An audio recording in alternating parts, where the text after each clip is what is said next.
Okay, so you can why don't you just so yeah, we've been seeing his details about what it means to be pure, and he's gonna continue on this for a couple of paragraphs. Yeah, just for two more paragraphs. So in sum. Okay. In sum, this intellectualized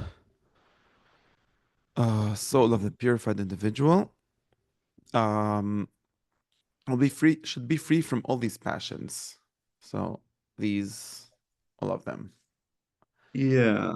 They they're translating noera here as intellectualized, as in the soul that has, say, acquired some kind of intellectual virtue, but it can just mean the rational soul. It can just the noera psyche can just be rational soul. So it doesn't necessarily mean noera doesn't imply some process. Mhm. Okay. It should also wish that the part that is set in motion towards the non-rational element in bodily experiences should do so without sharing in any passions and without bestowing any attention upon such activity. In just a way that these motions should be small and straightway dissolved by the proximity of the reasoning element. Um, okay, so here I think is going back um, to the question of the whether the higher soul of higher virtues contain the lower. So he's saying that, when you do have to engage in the national, non-rational elements, like there is a part of yours that does respond to pleasures, pains, fears, and so on. It should do so without sharing the passion. So again, no assent and without bestowing any attention, right? So you should just, you know, immediately do what has to be done, respond in the right way, but without, as it were, getting involved in the experience. Um, this, r right, in the following sentence, he'll try to make this clearer. Okay. Um, Thus, no conflict will manifest itself in consequence of the progress of the process of purification. But from then on, the mere presence of the reason will suffice, which gains the respect of the inferior element, so that the inferior element itself will actually come to feel indignation if it is set in motion at all, because it did not rest quiet in the presence of its master and will reproach itself for weakness. Right. So remember, this is also a metaphor that Plotinus used, that the lower soul will just act as if the rational soul is like this very respected neighbor, and that it won't want to act in a shameful way near him. And and so the point here, like there, it seemed that the point was driving this kind of double vision that you've developed at this point, where you have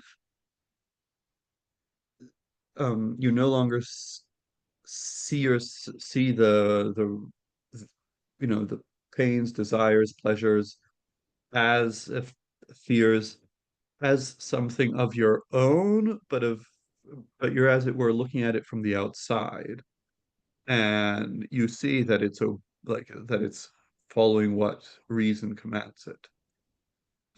It um it also calls to mind this thing that it's respecting the the higher element. It's probably coming out straight of the Republic, right? Because in the Republic, the thumos is what is supposed to control the desires and subordinate them to reason. And it is the faculty that, deals with respect and honor and aggression and so on. And so if it controls the desires, it's going to be that way in the sense that you're ashamed not to do the rational thing. Hmm. Um, and so he's probably just reading that in into this. This is just like a reading of that claim from the Republic. Um, but this is also something like the lower, so it's not like the rational part has to control it, just somehow it will on its own part be uh respectful of the higher part. And this Right. is supposed to answer So how we're not gonna have to worry about this in some sense. yeah, and if we're thinking that's appealing in some sense to the honor or respect of self-respect of the lower part, this implies that like the lower part is going to have some kind of self-perception of its own, right? So and that might be like a key part of this process, which is as having some kind of self-perception is also having some kind of self-knowledge. Um, and and so part of this is that in restraining yourself, like if we go back, right, so he often does these distinctions where, between what's necessary and what isn't. It's just like, oh, the things that you can't, you should only do involuntarily, and it should be small, and it should be weak. And this is about pleasure. He says this in almost every case, right? It just seems like that fear is the one that he's most against. And oh, also desire for base things. So it seems that part of this education then is, in some sense, developing this notion that the lower soul, or as it were, what is its lower soul? The embodied soul, our embodied experience is of with desires and all that, is actually a separate thing that's always in some sense in the company of this higher thing, this the rational life, the rational soul. And and so that seems to be the way for this respect to work, and then the rational soul itself doesn't need to do anything.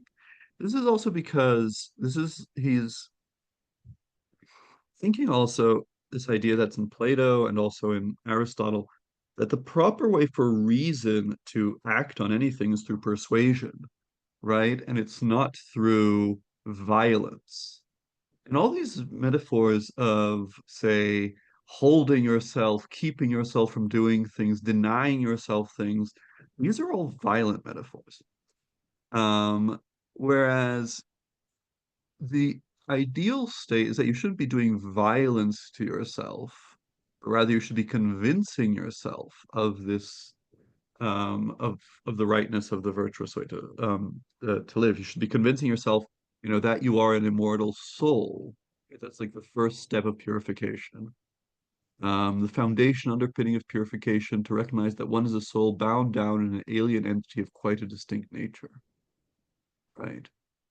Um, so and so that's how also why reason, as it were, acts automatically, because the things that reason dominate themselves for it. Hmm. Um, and so it seems that the process of withdrawing yourself, and then this is also, right, we talked about, the withdrawing yourself. So even in a local sense, and there we talked about, how he's emphasizing that you should actually do less things connected to the body, and you should spend more time studying and things like that. Things that aren't connected to the body, like doing mathematics and philosophy. Um, and you and this activity of, you're dedicating more time to these intellectual activities, and that should also somehow come together with a consciousness, with some kind of a double consciousness. Like I'm two people. There's the person I am when I'm eating, drinking, and doing these bodily things, and there's the person I am when I'm contemplating, and then and then they understand that they live together, right? And so the person I am eating, drinking is like, wow, I have the privilege to, you know, keep alive and sustain this wonderful contemplator. And so I will, be ashamed of taking away time from him or something like that. Mm, that seems to be then part of the process of purification. So as you separate yourself, as it were, as you divide yourself, this also makes the lower part get some kind of self-consciousness of its own. And that's what allows it to control itself. Hmm. I think that's So there's kind of, so there's like a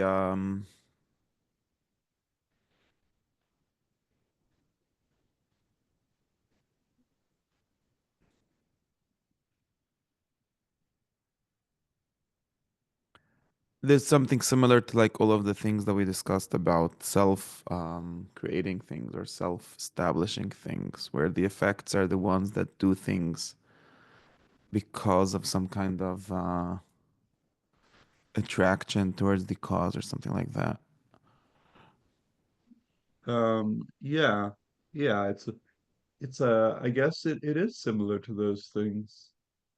I hadn't thought of that, but it's like this, yeah, this kind of causality that Proclus talks a lot about, where the effect just circles around the cause and makes itself an image of that cause. Yeah. So the that would mean that the process of purification is one where you really become, as it were, the cause of the life of your body and no longer are identified with the life of your body. Mm, The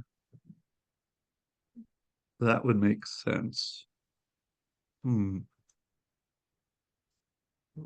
Um, okay, there's But there's one like for the this, it's like there's a lot of this is all if I just that's okay, that connection, but this is a lot of like trying to explain how the separation of the rational part or becoming rational will not separate it so much so that the rational part will just run amok or something. Like, which we could also analogize to the like concept of the causes always being separate and by being separate, being immanent somehow. But right. uh, Yeah, there's like the question is would be something like in the ethical sense, the question would be like something like what I asked last time, right? If you're so separate from your body, then it seems like your body should be even more free from reason and should just do whatever it likes, since there are two people here. So like the second eater person and so on shouldn't like have anything to do with the intellect person. Well, sadly, they're in the same body and somehow stuck to each other. Okay.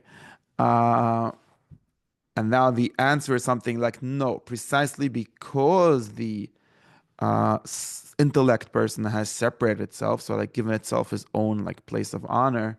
So now his neighbors have more respect for him. right. Yeah. Um, right, because it's like, I don't know, you can, if we change the metaphor, there was a family of, as it were, psychic powers. And then, however, the, I don't know, and and everyone felt themselves equal there. But then when one person leaves, let's say, I don't know, the whiz kid grows up and it's like, oh wow, he's actually like this really we have a genius in the family. And then, as long as he's living in the family, then people are like, ah, he's just a kid. But when he moves out, and then he becomes, oh no, there's this wise person that we're very proud of having in the family, and we should act like it or something like that. Uh, I guess that might be one way of thinking of it, that precisely separation is in some sense what binds it more. Um, yeah, and then I guess they're like practical things too, in the sense that you should like it's not enough to simply spend more time um, like reading or doing math. You have to somehow mark that off, really. And I guess that's like where ascetic practices and so on, like fasting or something, is useful in the sense, you mark this off as like this is not an activity that I'm undertaking for more pleasure, right? Or something like that. You should so the point there wouldn't be like to pursue pain. We saw that, you should avoid anything that distracts you, if it's pain or pleasure. But also, intellectual pleasure shouldn't just be one more kind of pleasure in your life, right? Um, they're really something that is some kind of separate kind of activity that's separate in kind and all even in place. Like they take place in your heart, not at the edges of your fingers, um, from the other activities.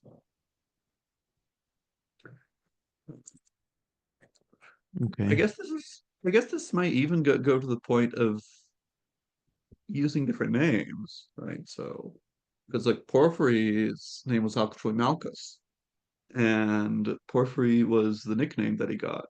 And I don't know if it was in Plotinus' school, but it's significant that he signed his name with not his birth name. Right? He Hmm. used a different name, and it's a name that actually indicates that he's a foreigner because he's called Porphyry because it's the color of the dye, right? Of the purple dye that they made in Tyre, and so it's a name that marks him out as a foreigner.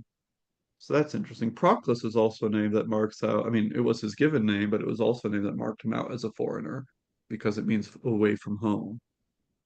Um, so that's interesting. Now I have one final paragraph. Okay.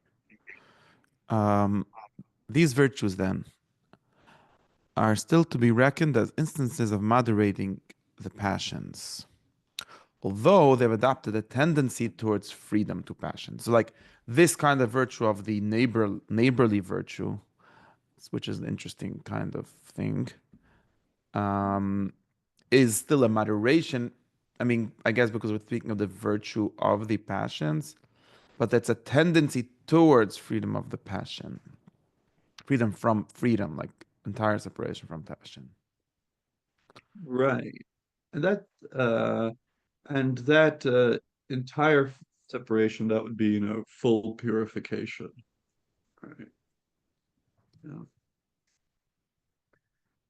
And the tendency is because of something like, because the point here is not in order for me to like have correct pleasure, I'm going to need to eat moderately or something. But the point is because I have respect for my great neighbor, the intellect, who is entirely passionless. So I should be slightly less passionate or something like that.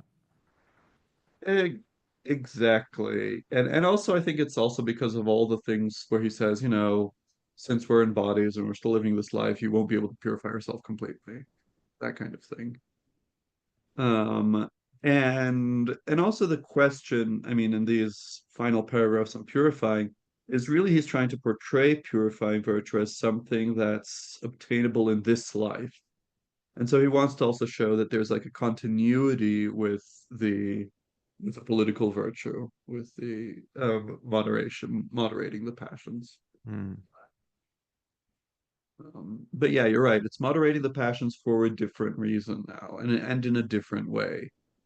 Um, so here it's moderating the passions, yeah, as I said, through this respect for this higher element, whereas the reasoning, the political virtue will moderate them in terms of, yeah, um, calculating that it's actually going to be worse for the desiring part if it pursues that pleasure or not.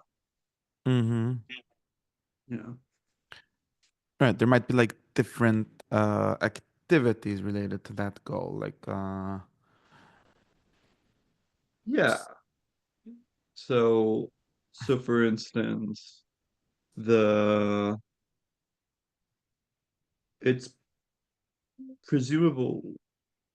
Well, yeah, I think the political part doesn't even need to take into account like intellectual activities as part of its um, calculus of pleasures and pains and things like that. so you Mm. would need to eat even less in some sense. Like if there's like a correct moderate amount of pleasure or something, that might be good enough for society to exist and things like that, but would not be good enough if you also need to leave some time for thinking. So you're gonna need to eat less, Exactly. for example. Yeah, you probably have to eat less sweet things and so on. Right. Mm-hmm. Okay. Um, where am I? But when the element subject to the influence of passions has been completely purified, what is left coexisting with the purified individual is an element incapable of being affected. Because even the passionate part now sets itself in motion at the bidding of the reason, which gives it its lead on the basis of its own inclination. So that's Mm. the end of this. Right. So, and that's the end of this. So here he says, when it's been completely purified, of course, probably this might happen in life, but or maybe it's just in death. I think it happens in life because there are contemplative individuals like Plotinus. Um, and then, then even the part that controls the body, that gives life to the body, becomes passionless, because it simply obeys reason. And I guess the question then is, well, don't you need, the passionate part to have passion so they can respond to your environment? And maybe the idea is that at that point, somehow reason already anticipates what will happen in the environment, and so will always indicate what's going to happen, like what to do. Um, Hmm. so if that's the case, that would be interesting because that would imply that this development also requires some kind of development of understanding how the world works. Um, But would and so that that would be, well, what would be the goal of that? Like something uh, like for example, something like, I don't know, if someone, I've read people like have say like, I have very bad natural social skills, but since I'm smart, I could sort of figure out the rules that govern social interaction and just follow them like a robot, and then be even better at them because I'm not influenced by the like passions that people have about it. Would that be a right. ideal? Um, No, no, I think it's actually like how some ancient astrologers, they're Stoics, they have like their Stoic influence, but how they talk about astrology is that they say, the good thing about astrology is that it helps you be passionless. Why? Because you know when the good things will happen, and then you won't get too excited when they happen, and you know when the bad things will happen, so you won't get too depressed when they happen. Hmm. And and so in the same way, I guess, I mean, astrology would be just one way of doing this, but the idea is, you have a goal in your life, which is just to dedicate yourself to contemplation. And if you know the social rules and whatever other, facts about the world that you need to live, then you can, as it were, never be surprised, right? Hmm. And so you always have ready a plan of what to do, and so you're always acting according to plan. I guess that's Okay. the, I guess it's not necessarily a, yeah, it's not a, Like there isn't a goal of, because like the question would sometimes be like how do we understand these passions? Like are they like it seems like part of being a human is like, something good happens, you have some pleasure or maybe to love certain people and to hate other people. And you could say some of these are bad, okay, but would you say like I guess this is a question that gets brought up anytime someone talks about this kind of what do we call in here purificatory ethics, where we're trying to get away from the passions entirely. And then this would be like Aristotle might say something like this. Well, like it seems like part of being a human, at least in this life, is to have these passions. And like in a similar way to like you need to have a healthy body, like you would say, well, would it be better to not have a body? Well, maybe better for your separate soul, but not better for this life where you have to have a body, which means, if you don't have any physical appetite, you're basically something is broken. Or in the same way, if you don't know how to love or hate or be angry, then maybe something is broken in your like emotional soul or something. Now, um, well, I think, I think the, hmm, this also reminds me of, well, the quote of Hegel's. I think he's talking about Napoleon, where he says that nothing great in the world was accomplished without passion.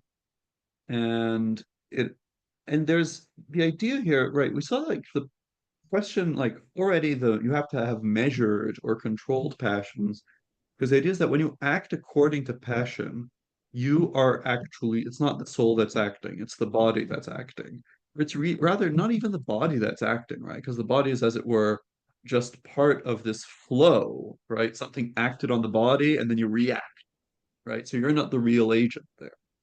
And so that's the problem of acting according to passion, as it were. You're just a cog in this mechanism of the world. Now, the question is, of course, now I think the Hegel quote, and I think Iamblichus has something like that. I need to check. Um, the Hegel quote is, well, the Hegel quote says, well, but qua body, you are part of the world. And if you want to change the world, if you want to do something great, you're actually going to be affecting yourself. You have to suffer, right? You cannot do some kind of cosmic change if you're not part of the cosmos, and you're only part of the cosmos if you suffer passions. And I think um, that's actually kind of where the disagreement is, in the sense that I don't think Porphyry thinks that you can, or thinks that you can, or thinks that you should even aspire to, in some sense, change the world, right? And I think it's actually one difference that we're going to see. So the next author we're going to look at is Iamblichus, and after Iamblichus, the Platonists start reading more about or start talking more about the importance of ritual and theurgy and the body and so on. And there are things more important even than contemplation. And one thing is that they think that you should do ritual and prayer in order to rule the world together with the gods, right? To participate in divine rule. And there is, I mean, this idea of participating in divine rule is something that shows up in Plato, right?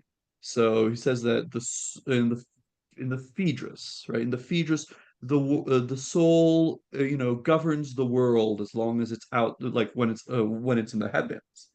But that, of course, is something that So Plotinus can be fine with that. He says, yes, when you're in the heavens, you're governing the world, but not here. Here, you just want to get up there. Whereas they have this idea that you should also govern the world.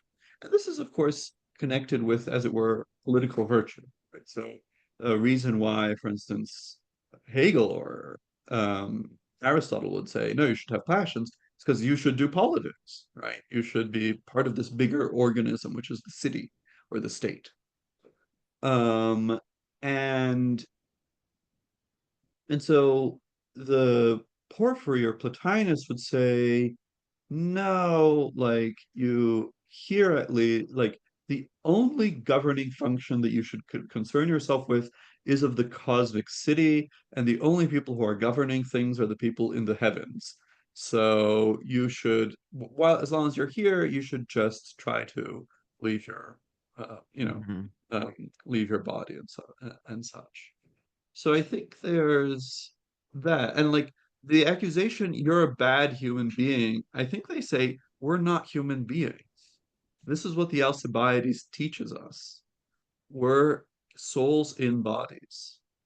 And if you look at the Phaedrus, right, and or the Timaeus and the whole doctrine of transmigration, you see that a soul isn't primarily a human being, right?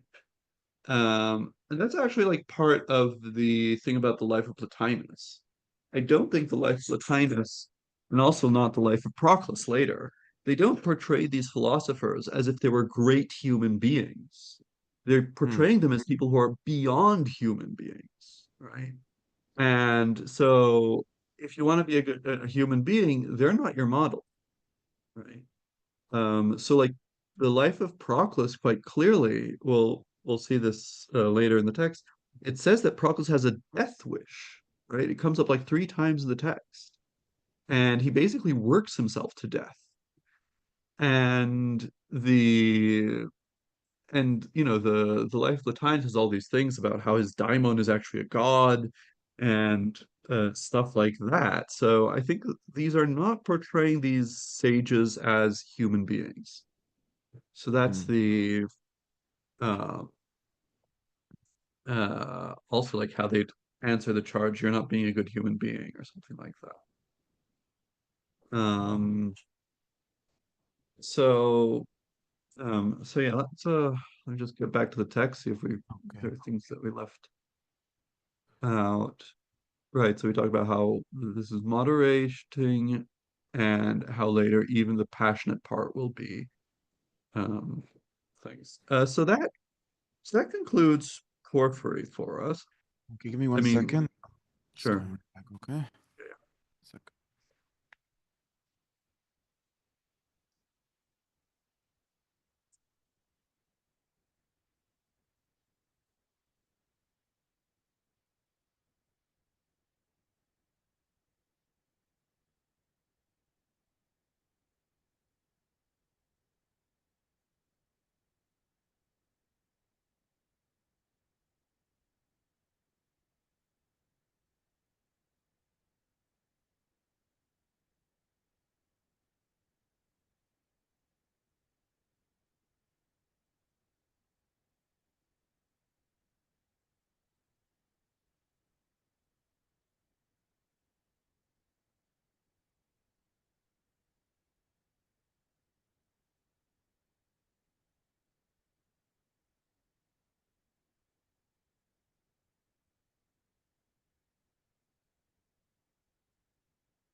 Yeah, we're here. Hi. Okay. Okay. So, um, now we're going to move on to Iamblichus. Actually, we're still going to see a bit of Porphyry here because the text of Iamblichus that we're looking at is the De Mysteriis, right? So, and this is a dialogue with Porphyry. So, Porphyry wrote this text called The Letter to Anibo, which is a letter to some fictional, yeah, I think people think that it's a fictional Egyptian priest about theurgy, right? About so ritual and prayer and sacrifice, how it works, and so on. And Porphyry has many critical uh, points to make about these things. Like, for instance, how can prayer work if, because it seems like you're trying to convince the gods, but the gods are passionless and things like that. And Iamblichus then wrote this text in the persona of an Egyptian priest called Abamon. And so this whole text is like answering Porphyry's questions. Um, and the and so we'll continue to see Porphyry, and I think there isn't so much a sustained discussion of virtue here. But it's super important for all the later ideas about virtue because it's really what pushes the idea that it's not enough for you just to have, be a good philosopher and contemplate if you want to achieve union with the gods. You have to also engage in ritual and prayer. And um, so that's why we're taking a look at this. And what I've set aside for us to take a look at are two passages. A shorter one, which is so in chapter two, or rather, book two, chapter 11 of Iamblichus, that is about like the clearest statement that philosophy is not enough. And then later we're going to take a look at like a whole book, which is um, book 10 of the De Mysteris, which is about the idea of the personal daimon. Because then here he'll be criticizing Porphyry's ideas about what a personal daimon is, and also introducing his own. And also we'll see here um, like the differences about the theory of soul behind it. Right. So Hmm. one of the questions about the theory of virtue is, who is virtuous? Who is the subject of virtue? And we've seen that in the for Plotinus and Porphyry, it seems like who is like the ultimate subject of virtue is actually going to be this separate noetic soul that's always contemplating, right? And like the achievement of the soul is to identify itself and discover its true identity and then live this contemplative life. And Iamblichus is going to be very critical about that, both as metaphysics, both as a theory of the soul, but also as philosophy, as how to become happy. Um, so those are the two. Now that we were talking, I remember I recalled this idea of this passage where he talks about the passions. So I'm gonna have to look for that later.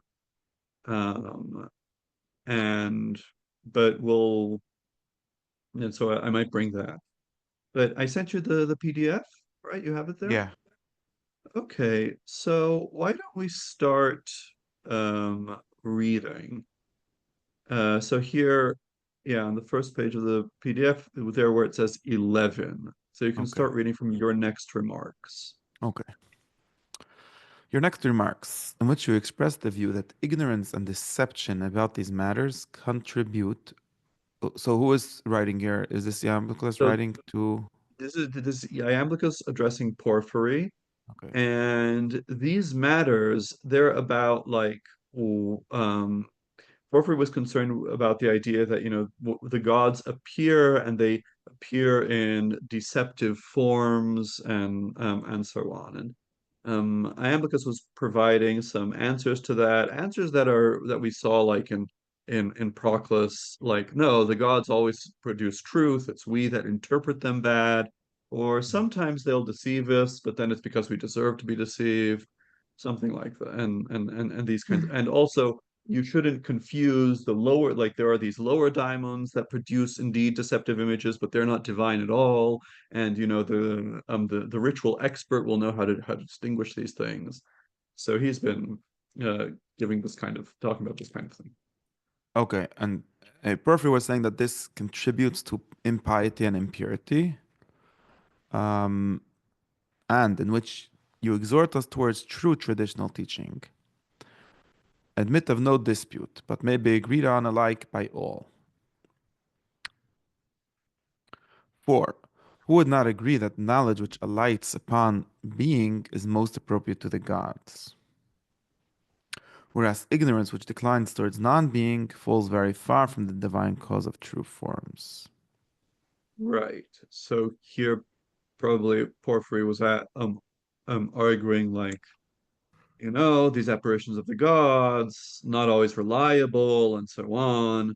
So we should just stick to, doing philosophy, the Republic, the gods are good and they know true being. We should do philosophy to know true being. You know. Hmm. Okay, so saying that it's true, but since it has not been stated with sufficient accuracy, I will add to what is lacking. And because this suggestion makes a defense philosophically and logically, rather than in accord with the effective skills of priests, it's like really I should just be giving you visions or something, but here I'm giving you arguments instead. Uh, uh, no, Or no. He's saying Proclus reason only give an argument only according to philosophy, but there's also an argument from the ritual experts that you have to give as well, which is better, mm, right? okay, Right. I think it is necessary to say something more on the theurgic level concerning them. Okay. Um, so it's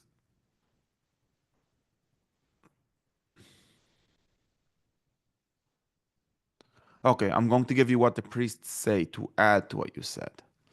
Granting then that ignorance and deception are faulty and impious, that's true. It does not follow on this that the offerings made to the gods and divine works are invalid.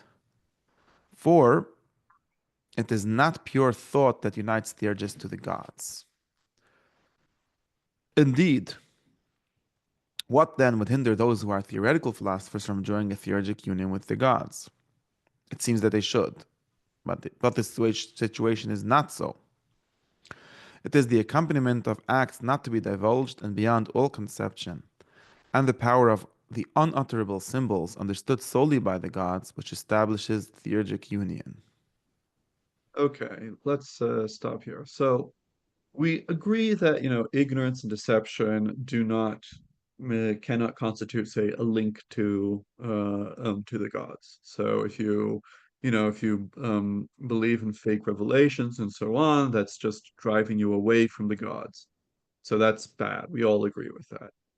However, that doesn't mean that just, true knowledge of the forms is enough to unite you to the gods, right? And he says, he unites Theurgus to the gods, enjoying a theurgic union with the gods, right? So, and I think here the idea of, the etymology of theurgy is important, right? So theurgy is built like theology. Theology would be discourse of or about the gods or reasoning, however you want to translate logos. And theurgy would then be action of the gods, right? And so here he's saying that there's something more that needs to be to unite the union with the gods that Iamblichus is seeking is more than just knowing them. It's acting with them, being vessels for their action, right? And so there's this further goal, and this is actually, this is some a goal that's, not clearly stated, say in Plotinus or Porphyry. You want to be united with the one, but there's very little talk there about you wanting to act together with the one in this world or to, make this world perfect or something. There's actually it's something notable, so that in Plotinus, pronoia, right? So providence is attributed to the soul, and it's mostly attributed to the soul, and it's like this activity of organizing the world towards the best. The nous and the one are like the nous still has some connection with it because it's the model that the soul uses when it's organizing the world, but the one has nothing to do with this. The uh Whereas in Proclus later, you know, pronoia will be the activity of the henads qua henads, right? This activity of giving value to the world and making it good and so on. So, and they do this through nous, and then nous uses souls as instruments, but it's way up there. And this has to do with this new ethical idea that you want to also act together with the gods. And And so he's saying, so it's not enough for you to just be a theoretical philosopher. You um, and so it's not just through knowledge. He says it's the accomplishment of acts not to be divulged and beyond all conception and the power of the unutterable symbols, right? So these are things that go beyond contemplation. He's going to continue to talk about this. So, Mhm.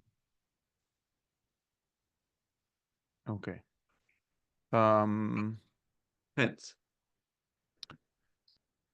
Hence, it is not even.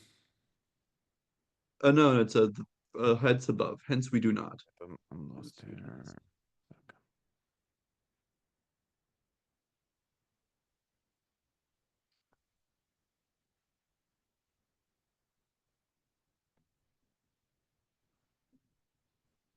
It's one, two, three, Yeah, okay. four.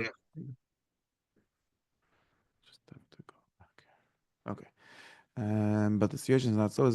Hence, we do not bring about these things by intellection alone, for thus their efficiency would be intellectual and dependent upon us. But neither assumption is true, both that they're not intellectual and that they're not dependent upon us. Um, for even when we are not engaged in intellection, the symbols themselves, by themselves, perform the appropriate work. And the ineffable power of the gods to whom these symbols relate itself recognizes the proper images of itself, not thought being aroused by our thoughts. Not through being aroused by our Not, thoughts. no, not through being aroused by our thought. For it is not in the nature of things contained to be aroused by those containing in them, by those contained in them, nor of things perfect by things imperfect, nor even of wholes by parts. Hence, it is not even chiefly through our intellection that divine causes are called into actuality, but it is necessary for these and all the best conditions of the soul in our ritual purity to pre-exist as auxiliary causes. But things which properly arouse the divine will are actual divine symbols. And so the attention of the gods is awakened by themselves, received from no inferior being, any principle for themselves or their characteristic activity. I Okay, don't understand any of this. Okay. right. So let me explain. So he wants to argue um why intellection can't be enough to make it so that we act together with the gods, or rather, actually that the gods act, right? Mm-hmm. And so the the idea is that our thoughts, our intellectual activity, and our purity, these are things that are caused by higher causes. These are things that are caused by the gods, right? We can uh, say, the gods are the highest causes here. Um, and if that is so, nothing we can do is actually going to be something that can cause the gods to act, right? If we want to participate in divine action, all we can do is become vessels for them. So he says, it is necessary for these, right, our intellection, and all the best conditions of the soul, and our ritual purity to pre-exist as auxiliary causes. So auxiliary causes are things that so there's this distinction between cause and auxiliary cause. Comes from the Phaedo, right? And it's like the muscles and bones and nerves. These are auxiliary causes of Socrates' action of sitting or running away. But the actual cause is his will to uh, run away or stay, or rather, even more, the good that he wants. Uh, so, like the goodness of the laws of Athens, or something like that. That is what he is. So that's a distinction between auxiliary cause and actual cause, right? Because the auxiliary causes by themselves are things that are required for the effect to happen, but they alone cannot bring it about. And here, the question is that what is the effect that you want to happen? The effect that you want to happen is an effect produced by the highest causes. That means that if you yourself are an effect of that thing, you cannot, since causality is vertical and linear, right? You can act upon your own causes. All you can do is be as it were, in the right state for that cause to act through you. And so what actually causes them to act are these divine symbols. So these divine symbols are things like, again, like statues and rituals and materials and the right time and also, thinking that like certain ritually prescribed thoughts and imaginations that you should think um during the ritual. These are in some sense produced by the gods themselves, and it's them that arouse the divine will, right? And that's the way for you to be able to say that the gods are actually causing, are the real causes of this activity. So the the problem of intellection is that it is in some sense ours, right? So before he says, hence we do not bring about these things by intellection alone, for thus their efficacy would be intellectual and dependent upon us. But neither assumption is true. So, I mean, that their efficacy would be intellectual is something that he um, makes a point of like more elsewhere, that, you can actually heal people, you can actually have, you know, uh, effects beyond your having like new insights from these things. Although, of course, the main thing that you want from theurgy is to become, more divine. But the thing that's a problem, like metaphysically, for why intellection alone wouldn't be enough to explain participating activity of the gods, is that it's dependent upon us, right? That's the that's basically the idea. Did that make it a little more clear? Well, it makes clear what I don't understand a little bit. Okay. Um, so, like, what if I ask a basic question? Sure. Why? There's two different things here, right? One is the point of things uh, coming from us not being enough, which Right. we have to explain. I'm not sure I understand it correctly. And the second is this concept of symbols. These don't seem Right. to be the same. Like there seem like these things can be separate. Like someone could agree with the problem of our thoughts or something not being able to unite us to God, but not agree with this idea of symbols, which is a solution to it. Like someone could say, okay, so it's impossible. I don't know. Right. Exactly. Someone could say, yeah. So the idea is that symbols. So what this argument requires of symbols is basically that they're things that we didn't produce, right? We just received, right? That's that's and who did we receive them from? Well, we receive them ultimately from the gods. Okay. So that's the idea, that the symbols are not things that are somehow up to us, or our invention. And you could say that, oh well, there is no such thing. Then um like you might say, right, we can imagine, say, a Platonian saying, no, look, we're actually separate souls, and insofar as we're separate souls, we're of the same kind of thing as the world soul, and we've made everything, right? It's all us in some, like, principally. So that would be the a Platonian answer. And Plotinus would also say something like, what do you mean produced by us? because intellect is like it's not, intellection is not something that we embodied souls produce, right? Actually, nous exists on its own, and we realize our true identity as contemplators, right? And we never and and we're never, as it were, alone producing these things, like intellections, right? They're intellections aren't just things that, this embodied person, Plotinus or Iamblichus, produces, right? So what are you talking about produced by us? Um, Now, Iamblichus would say, well, we want to act together with the good, right? And the good is beyond nous.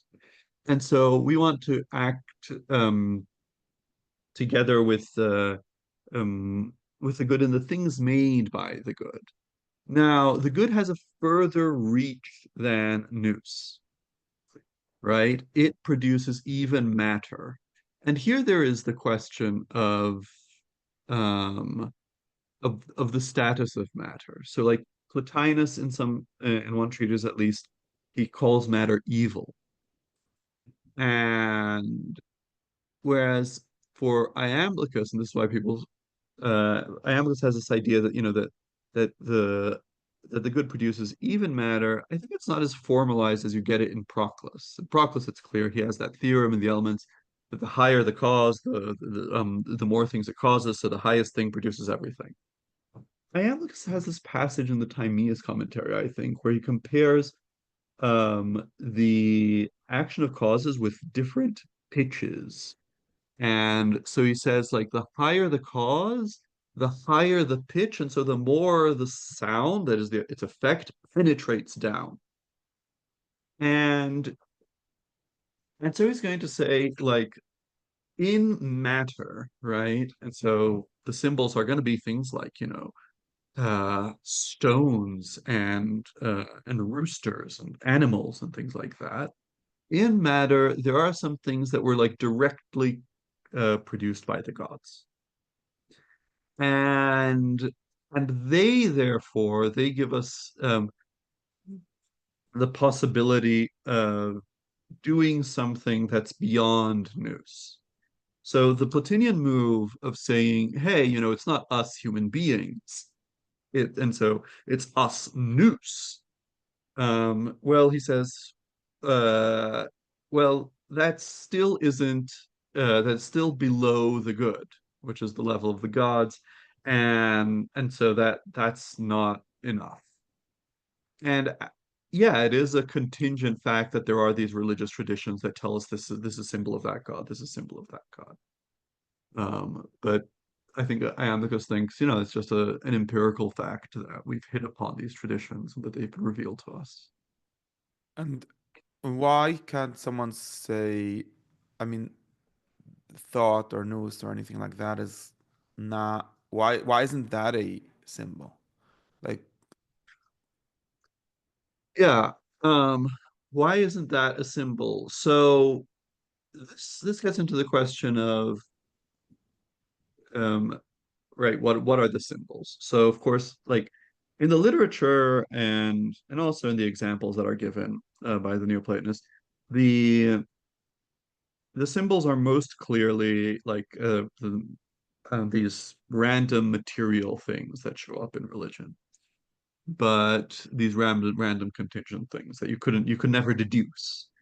However, the effect of the good of the highest causes goes through all the other levels. So there are mentions to like immaterial symbols from on the level of nous and on the level of soul and so on. These are supposed to be even higher things. So for instance, a mathematical symbol, right? Say like the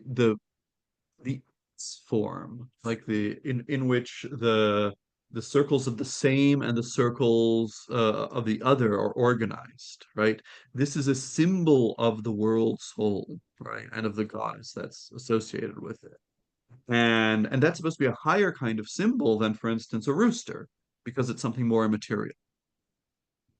And so there can also be the things in nous that are symbols. However, there'll be what's called, it's the things in nous that are beyond nous. Plotinus also talks about this. Plotinus talks about like the union of nous with the one, and he talks about the nous being drunk on nectar, right? This is something that later Neoplatonists uh, will cotton onto. The if I remember correctly, like Armstrong distinguished between like the logical parts of Plotinus's description of nous, like the philosophical arguments, and then but sometimes he describes his experience in nous, and then he'll use these metaphors of light and sweetness and nectar and being drunk, and then he says, well, this is actually like the phenomenological bit. And I think like that would be so he distinguished like the logical from the phenomenological. And maybe Iamblichus would say, like, okay, so this phenomenological part of nous, since that's like this experience of nous, something that can't be deduced from it, that would be the symbol. And and then sure you can achieve it through nous, but in some sense it's not purely noetic, right? So if there are symbols of nous, there is something, it's because nous, there's something in nous that's not purely uh, uh, lucid or clear. Right? So the idea of nous is that it's something that's entirely present and that makes itself present, makes itself entirely clear, right? It's something that makes itself understood. But there's something in these in our acts of pure understanding, right? When we can participate in these like aha moments, these insights. There's Hmm. something in these insights that itself isn't clear. There's something opaque about them, and it's if and that would be what's a symbol in nous, and it would be precisely what's not nous in nous. I guess that's the Hmm. idea. That there must so like Plotinus, of course, thinks that there's already this because he thinks that nous is united to the one. So there's and of course united to the one is not united as an external object. It's your own union means that you as it were embody unity, and that's how you know the one. And so bec and these are like Plotinus's arguments for why nous is not enough, right? Nous has this multiplicity, it has this distinction in between like what is revealed and the revelation. And there are many different insights, there are many different forms in nous, and so on. And and yet they're all one. So this it would if we want to like hone in on what's in nous that nous doesn't itself explain, it's that when you have these insights, they actually form this connected system, right? So every insight is connected to every other insight. And yet insight by its own nature is double, is multiplying. So, there's at least a distinction between the insight and what it's about, right? It can be a complete revelation of what it's about, but there's still since you, the thinker, the one having the insight, aren't that thing, then there's that minimum plurality within insight, and so you experience this unity of all the insights, and that's as it were a symbol here in the sense of something that is caused by the highest things, by the good, or Iamblichus would say the gods, and that you can't exactly um, ever have a direct, you can't see this unity. You can only, as it were, embody it um, by embodying the systematic connection of all the insights. Um, I think that would be how the Iamblican would answer. And then I guess the Platinian could say, aha, so you admit you admit that you can do this just through intellection, but your dispute is purely, as it we're going to say, is purely metaphysical, right? Your dispute is purely, it's not on the level of practice, right? The Platonian philosopher can do this, but rather it's just that he should recognize that he's doing something beyond intellecting. And so your dispute is actually just with on virtue. Your dispute is just with the idea that the most that we can aspire to is contemplation. We can do something more, which is insofar as in contemplation we embody unity, we are actually acting together with the highest cause. And so we can more than contemplate, we can do theurgy, we can act together with the gods. And then that reminds me of Zeke Mazur, right? So Zeke Mazur, it might be actually be useful to bring some of his stuff next class, because he argued that there's theurgy in Plotinus. So he argued that so like in Plotinus there'll be these things where you like he tells you do A then B then C, like go through this mental exercise of imagine the world, like the classical ones, like imagine the world, then remove all mass from it, and then remove all extension, and then like you go through this A B C, and then the God will come to you, right? And then he says, look, this is um, if you take a broad view of ritual, right? So ritual is like any prescribed set of actions, right? And he gives something a more rich account of that. But basically, Plotinus is doing a ritual in the sense that there's a series of actions. They're not physical actions, but that doesn't matter, right? You can these actions can be actions with your mind, and that's still a ritual. And then he compares also like Plotinus's accounts of union with the one with those in like the Greek magical papyri about union with gods. And he says, look, these are actually parallels. He finds many parallels between them. And so he had this argument that, Plotinus is actually doing theurgy. It's not just material theurgy. And then maybe, the Iamblichian would finally say, okay, if there are some people who can do this, but most people will actually need physical stuff, right, to help them do this. And I think that's how the debate evolves. Like if we had to, Okay. I feel like I just need to get back to the first thing then now. Like, okay, okay, like turns out that all these debates in the, are the same one, like question of the status of the soul, this whole like thing where Plotinus's limits, edges between the levels are much more fuzzy. You could sort of fly between them all the time. Maybe they're subjective or in some way or something. Um, and in Proclus and these people, they're a lot more rigid. Like you can't jump around. And question of matter and gets all these things turned into the same problem. Or well, this like yeah, question of theurgy is contingent on how we understand all of these things. Like in order right. for the Iamblichus argument to work, you need to agree that this soul as soul is not something that can go higher than its station. We need to understand that, uh, Indeed, and so on. there's yeah, these things Like a long are list of things that seem to be. yeah, I mean that all these debates hang together, there's no question. Um, and and indeed, this idea that the yeah, actually, I've been thinking about this recently. I've been thinking about like whether what Plotinus calls the soul, since it's this such a mobile thing, something that can become even a god, right?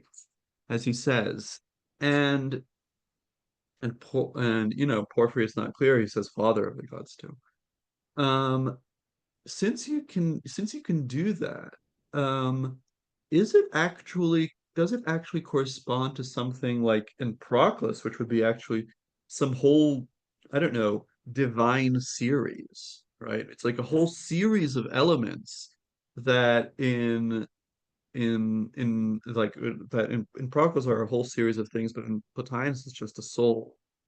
I wonder whether that's the case and whether the um yeah, it could very well be.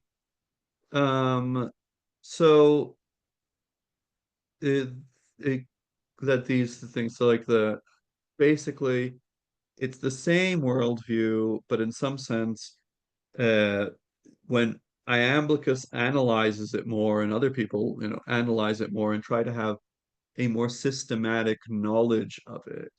So yeah, so this is also important. Like, why is it important not to have fuzzy categories?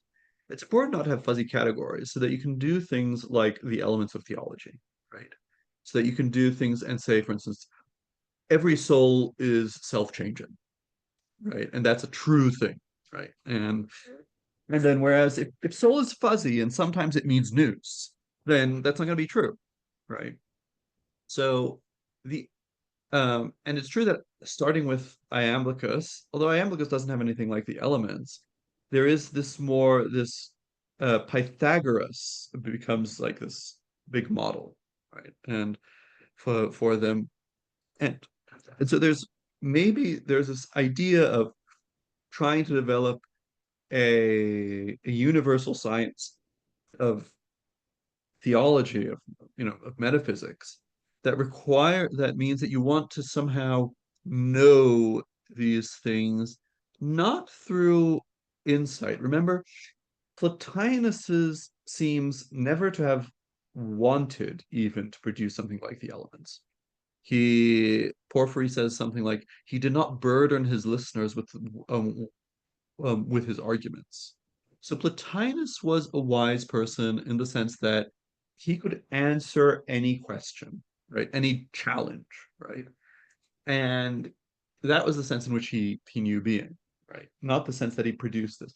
But when there's um, this idea that you should try to produce some kind of a system, then you start to want to be able to have these fixed categories. And and then that goes and then you start to draw distinctions, for instance, between contemplation and theurgy, right? Whereas the Platonians say, yeah, you don't need to draw that distinction. There's there's also perhaps some kind of difference between, right, to go back in the theory of virtue, in the theory of what kind of a person you want to be. Um, so the accomplished philosopher in Iamblichus, for instance, he writes system.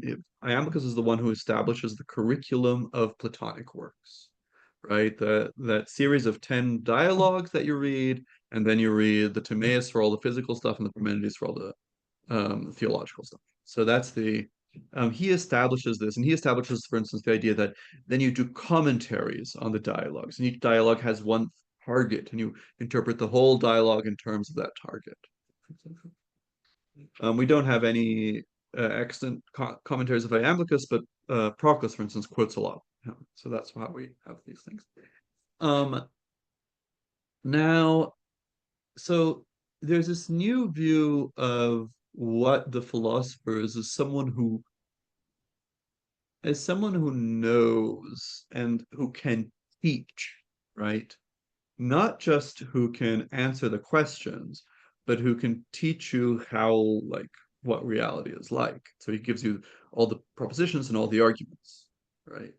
Whereas for Plotinus could teach people. Plotinus taught many people. He was a famous teacher, but not in the sense that he gave them, as it were, a doctrine that they learned, right? It seems like he was someone who got other people to this point of also being able to have these insights and be able to answer what would Plotinus say, and they could do that. Um, so so it's a different view also of like what you're aiming at. And this new view of the philosopher as teacher, or someone might, like someone might say dogmatist, but we know that until late, like the method of teaching in the Platonic school was always through questions and answers, was always dialectical. It's because uh, Marinus mentions how teaching happens, and Damascus mentions how teaching happens. So it's not that they become dogmatists in the sense that now you get to school and you just have to memorize these things, but they are dogmatic and say like the idea they have this mathematical theory that they're trying to teach. Um, and so that together with that idea comes to this more structured view of the cosmos, and then you have to be more explicit about how you how can you interact with the good? So the good becomes something more transcendent, because also the world, since it's teachable, becomes something more divided, more articulate, but more divided as well. And so they develop these ideas about theurgy, and their levels of virtue get more complicated as well. I think that's an account. Um, and and so you see, yeah, like this is probably, driving the the theory of virtue. Um,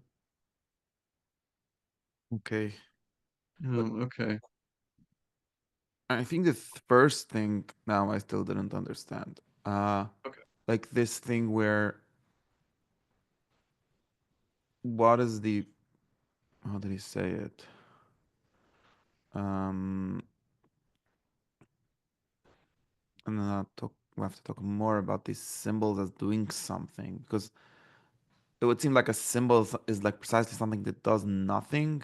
Okay, that's the second question. I have to ask the first question first. Um, what does it mean to say self-recognizes? It is not the nature of things contained to be aroused by those contained in them, nor of things perfect by things imperfect, and so on. Uh, like, what is the argument here about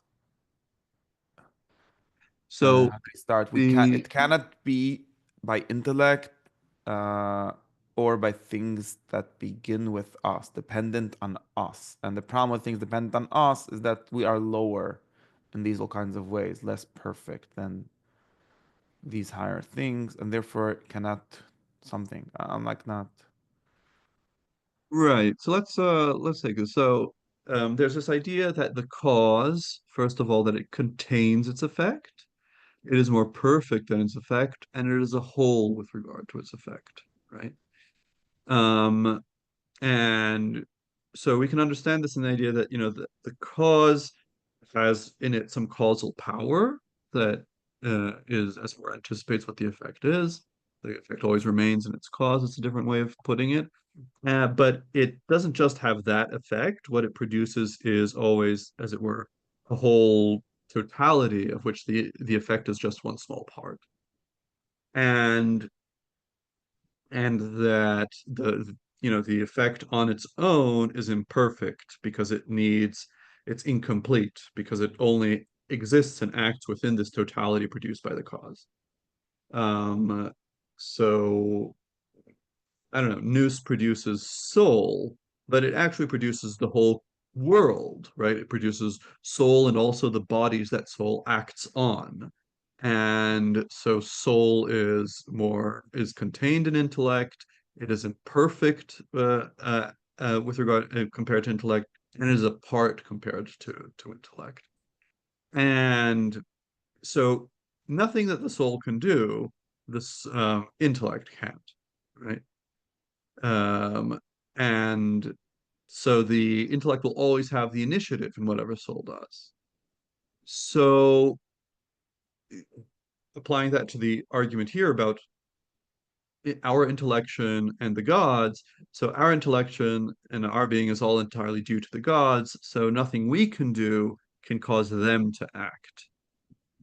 And therefore, there has to be something else, which are these divine symbols in which somehow there is, as it were, directly divine power. And in them, when they are used, the gods are um are actually causing themselves to act. You can say, wait, but like, I don't know, like you think of a scripture, okay, right? This is a received, revealed text. It just sits there, right? It's just words on a page. And it can't it's not acting. We have to act. And so in what sense are the gods causing themselves to act here, right? I guess one way of saying that is like, well, sure, if you're just thinking of the of that book of with that ink on it. But the symbol properly is, as it were, the fascinating hypnotic object, right? If you're thinking about this scripture a as a symbol and something that the gods use to act, it's actually um, you kept thinking of it not just as a material object, but as this thing that has this religious fascination. You have all these religious rites around it, and it's for the sake of what's uh, of the text, what's written in the text, and the text is, as it were, is beautiful, right? The text is beautiful. It causes us to act, and so I think, and lots of the ideas about how symbol work and how symbols work will be taken by the Platonists from the Platonic dialogues on love, right? So it's this idea that these are things that provoke passion in us. And here, I guess, is a question about like the passions and their importance. But and there's these higher passions, right? These higher forms of madness where we are not subordinated. So if we are subordinated to the body in these higher passions, it's because the body has a higher source than us. It has a source in the gods.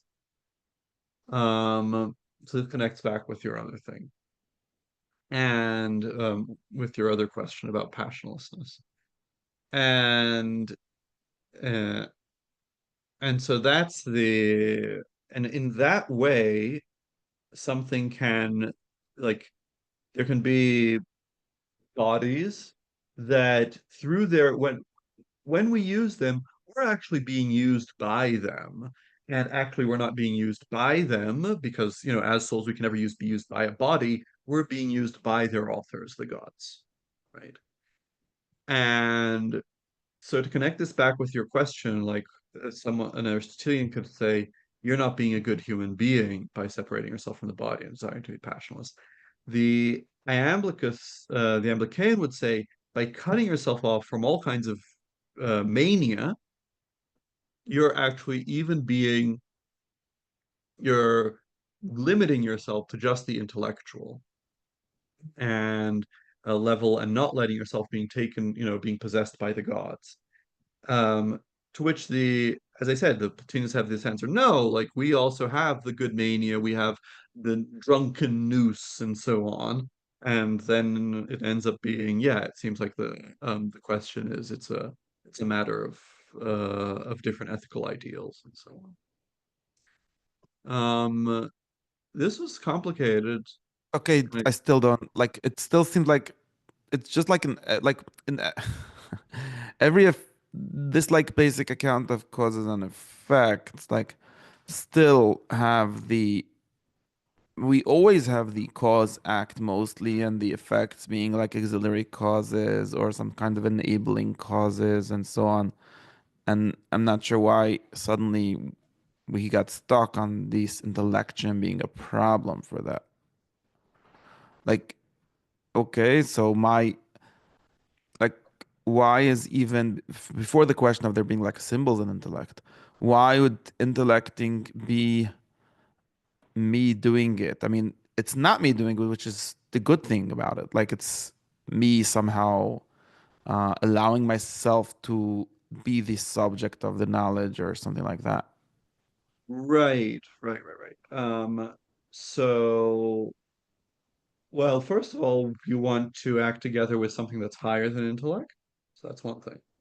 Okay, but that's not. And and second, I guess this brings us to the question about like to what degree are the effects entirely determined by the causes? Because these kinds of special kinds of effects, these kinds of self-causing effects, right? They seem to have, let's say, some kind of freedom with regard to the causes, right? They can turn away from them, they can turn towards them. And that's also why they can be, they can be enabling causes or not, right? And um and I think that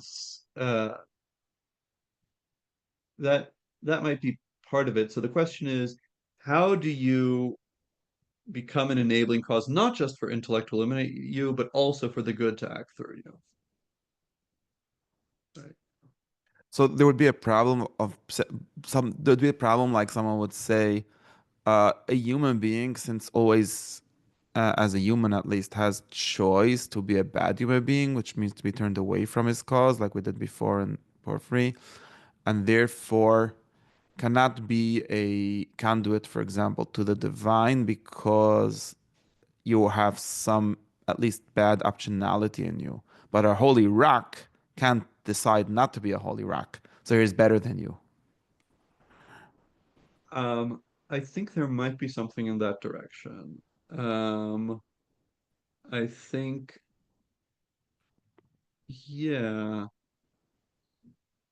Let me It's although it let's sounds seems weird, like yeah, let's go back here. Hence, we do not bring about these things by intellection alone, for thus their efficacy would be intellectual and dependent upon us. But neither assumption is true, for even when we are not engaged in intellection, the symbols themselves by themselves, okay, uh, perform their appropriate work, and the ineffable power of the gods to whom these symbols relate, itself recognize the proper image of itself, not through being aroused by our thought. For it is not in the nature of things containing to be aroused by those contained in them, nor of things perfectly. Um, I think that might be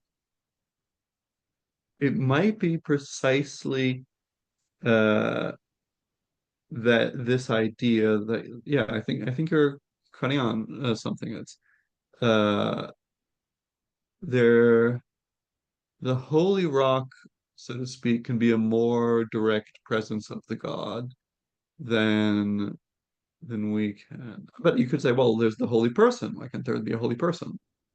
Um, but there are such holy people in Platonism, but they seem to be actually people who uh, can't sin. They're inherently perfect. They never transmigrate into other animals. They just come here, reveal things, and then go back up. hmm. Um, People like Plato and So in order to be a Pythagoras. really holy person, you have to have never became a holy person. Exactly. The real holy person is inherent is like a different kind of person. It's like not even the same kind of soul as us. Hmm. Um, I think so. Um,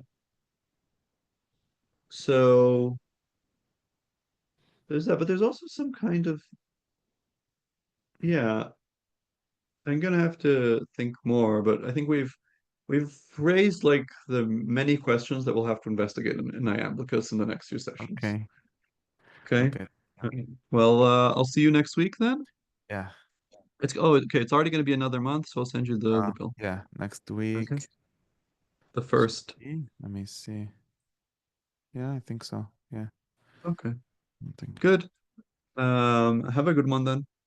All right. Good Okay, one. Bye goodbye. bye.